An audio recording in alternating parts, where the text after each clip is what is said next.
Hi everyone, and thanks for joining me. Today we're going to be doing some fun applique. This is a fun applique font from Applique Alley. I will link it in the description below the video.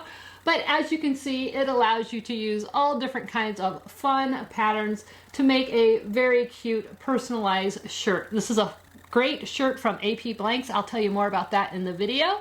So without further ado, let's get started.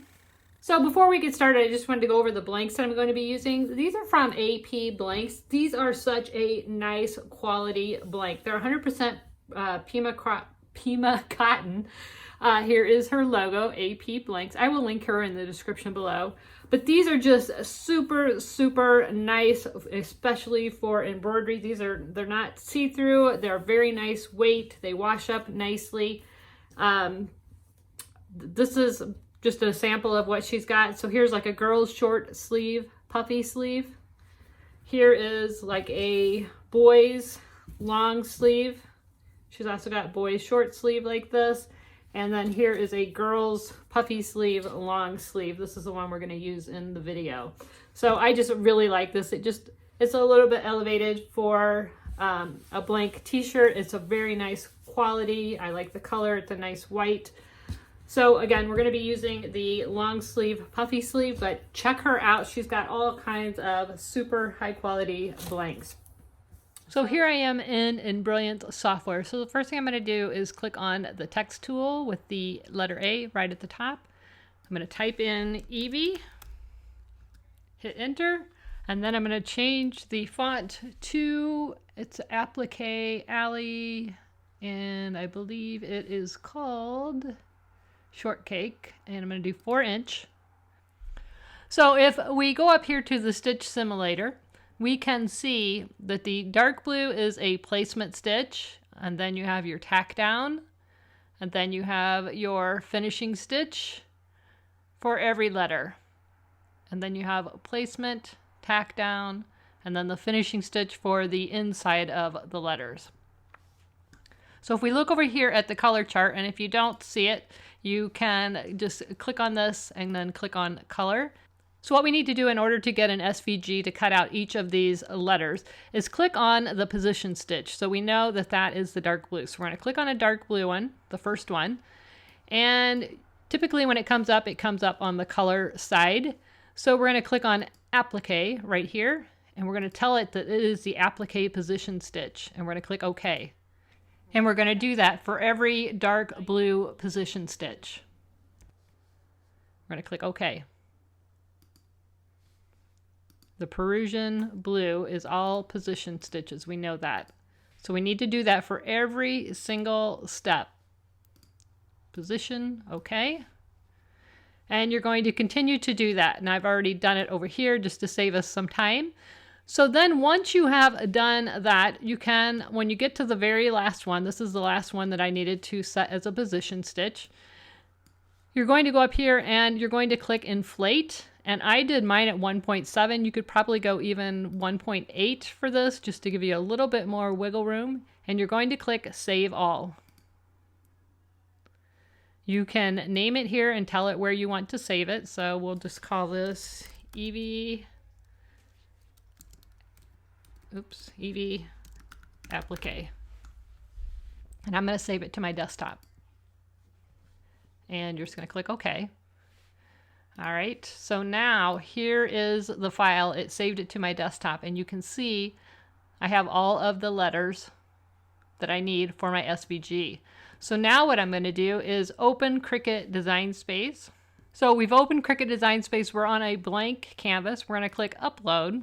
Upload image. I'm just going to drag and drop that SVG from my desktop right here. Here it is. You can name it if you want. We'll click Upload. Here it is. We're going to click Add to Canvas.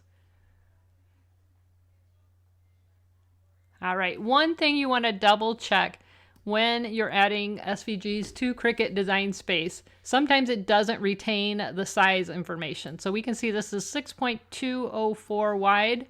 I just want to click over here, back in Brilliance, and look and see, it is 6 1/8 inches. So that is right because we inflated it, so it's going to be slightly bigger. But you do want to make sure that those numbers are pretty close together. So it's telling us right here that it's 6.18 inches wide. This is telling us in Cricut Design Space that it's 6.204. We inflated it, so that is right. So we're going to click Make It. And we're going to do it on a mat. We're going to click Continue. And then what I did is just separate my letters. So I put E, E, put my V here, put my I here, put the counter of this E on the 8 and 6 inch line, put this on the 6 inch line, and put this right in the center of the 6 and the 6. And then I just placed all of my fabric pieces accordingly on the mat. So the first thing I did was cut out a piece of the Heat and Bond Ultra Hold. You want to use the Ultra Hold. It's the one in the red. It comes in a roll. It comes in a package like this. I will link it in the description below. I printed out my image just so that I could get some size reference for my fabrics. So I've kind of laid it out the way I'm going to print these, just to make sure that I've cut enough fabric to cover each one. It's going to go something like that. So the first thing I need to do is to apply Heat and Bond to the back of my fabric. So I've got my piece of Heat and Bond. It's got one side that's a paper side, one side is kind of a rough, sticky side. This is the adhesive side. This is what we want to put on the back of our fabric. So what I'm going to do is put my fabric pretty side up against the rough adhesive side, just like so. And you can do these all separate if you want. I'm just doing it this way to save time.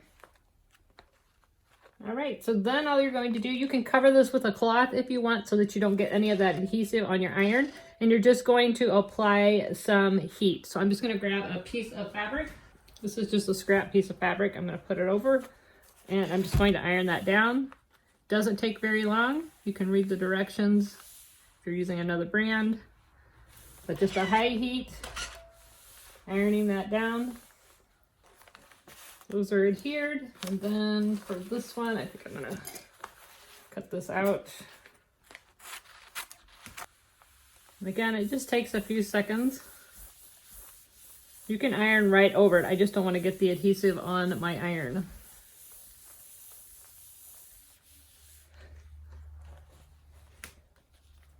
So I have that. I'm going to flip this over. And then the important part is to let it cool before you peel the paper off. So I'm going to let this cool for a second. Once it's cooled, you can peel the paper off and it will leave an adhesive backing on the back of your fabric, if you can see that. It's now got an adhesive backing on the back. Can you see that? Now this won't activate as tacky or adhesive until it's hit with iron or heat again. So again, I can take off each of these and they've now got adhesive backing.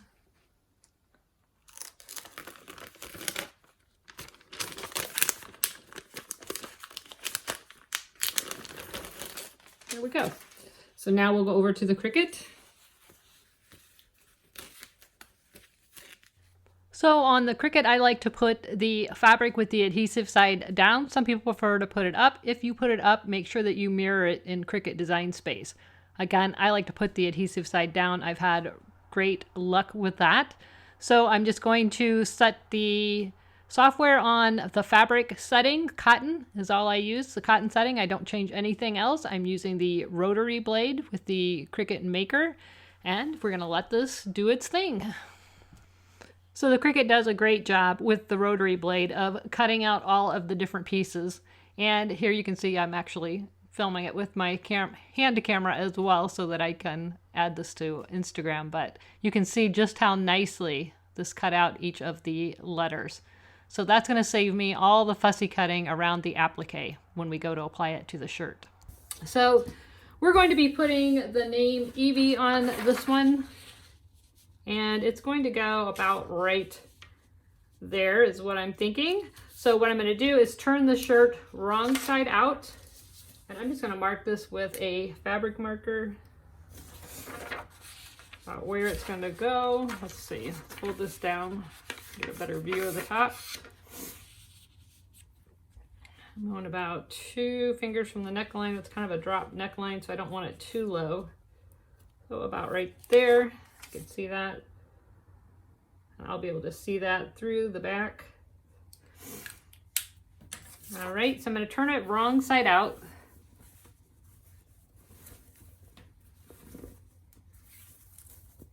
And this is the back of the front. I can see my little dot right there. So I want to get my stabilizer sort of centered right there. I'm going to use some iron-on no-show poly mesh. This glossy side is the adhesive side. The matte side faces out. And I'm going to, there's my dot. I'm just iron it on about right here. But I'm really only going to push on the iron in the name area. I don't want this all down here to iron on because I will be cutting that away. So I'm just going to iron right in the center here. So I've ironed that on. Again, I didn't tack it down on the edges so that I'll be able to cut it away when I need to. But we're going to turn this right side out again.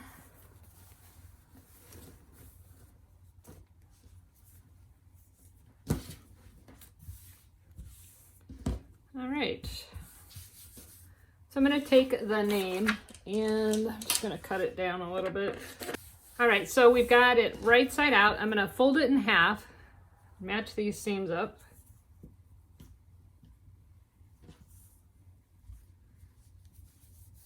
And I'm just going to crease a little bit so that I can tell exactly where the center is. And it's exactly where I put that dot, oddly enough. I'm going to take my design, I'm going to center this vertical line with the vertical crease that I just made. I'm just going to tape that into place. I like to use this 3M tape. I will link it in the description below. Works really well for embroidery. All right, I'm going to use my 7.25-inch Mighty Hoop. I'm going to slide this underneath, making sure I go underneath that stabilizer and that it's smooth.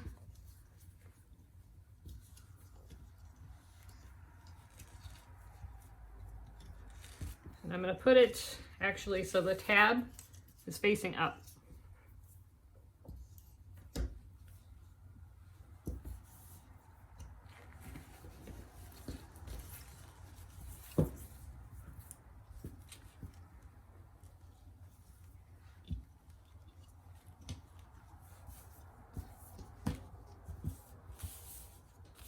Kind of feeling, making sure it's straight.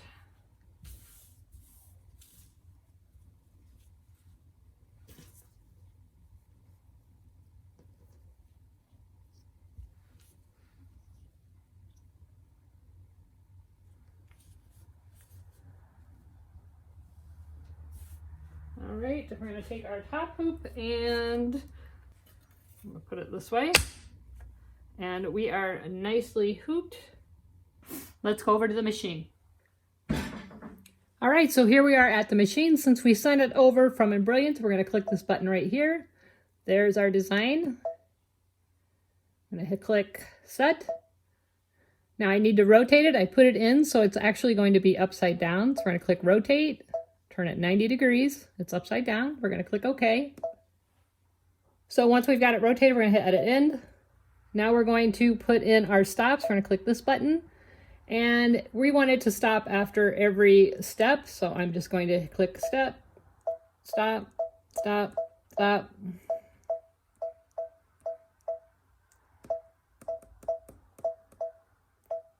Stop, stop. It actually stops before it stitches that step. So I really don't need it on one, but you could actually just program your stops to do right after the placement or the position stitch, but I just like it to stop after everyone so that I can keep track of where I'm at. I'm going to click OK. And we need to center it, so I am going to turn the camera on. It's going to tell me it's going to move. So what I'm trying to do is get the crosshair centered with my crosshair. So we're going to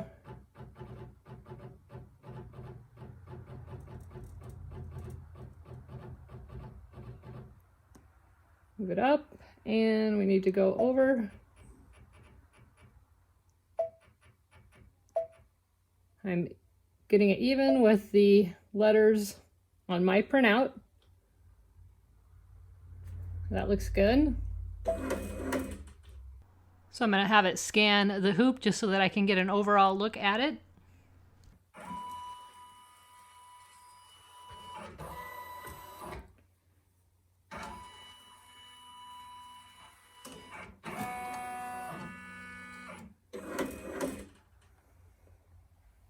And we can see that crosshair is right on top of the crosshair that I had. So I'm going to go ahead and remove my design.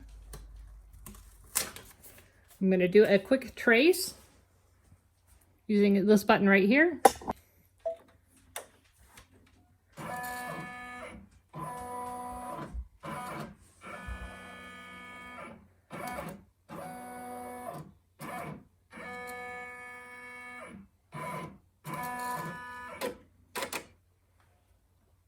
We're going to click embroidery. So here it's telling me I need to change my spools. I'm just going to click close, and then I'm going to tell it what color I want everything to do. And I'm just going to do everything in my color black, which is my needle number 6. So I'm going to click this button, the magic wand, and I'm going to click 6, 6, 6, 6.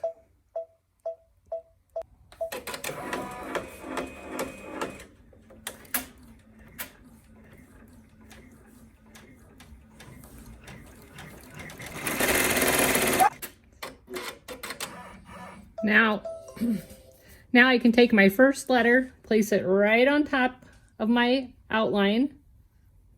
I'm going to take it over to my iron, and I'm going to iron that into place. Make sure after every time you take it off that you are double checking and making sure you're not sewing your shirt together. All right, next step.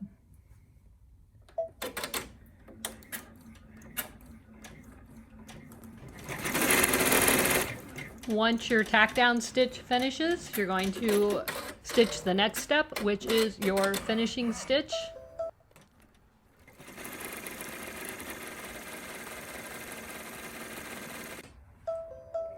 All right, the next step's going to give me the placement for the middle of the E, and it's also going to let me cut that out.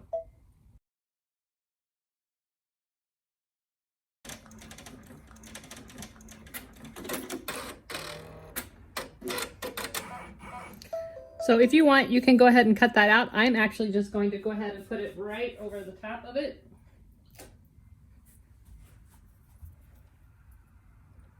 Just like so. I'm going to take it over to the iron. I'm going to tack that down. So you're just going to continue with every letter that you're going to use with a position, a tack down, and then a finishing stitch. Now you'll see I did get my small iron and just bring that right over to the machines. That way I'm able to iron those little pieces of applique right into place right there at the machine. I will link this one in the description below. I really like it. It's by Nicapa. I also use the Cricut mini press. Either one, they work exactly the same, and I don't know, I like this one, just I like the shape of it. It has two pointed ends. But it's really nice and really handy to have right there at the machine so that you're not wasting time going back and forth between your iron, taking the hoop on and off of the machine. But that's basically it. That's our finished shirt. All that's left to do is to turn it wrong side out. I'm going to trim away that no-show poly mesh, and then I am going to cover it with some Tender Touch. I hope you found this video helpful. I think this is such a cute font from Applique Alley. Thanks to AP Blanks for the shirt. I think this is a great shirt. You guys make sure and check them both out in the description below the video. I'll have links. If you enjoyed the video, please like, subscribe, and share. Don't forget to click that bell so that you're notified every time there's a new video. Never stop making. See ya. Bye-bye.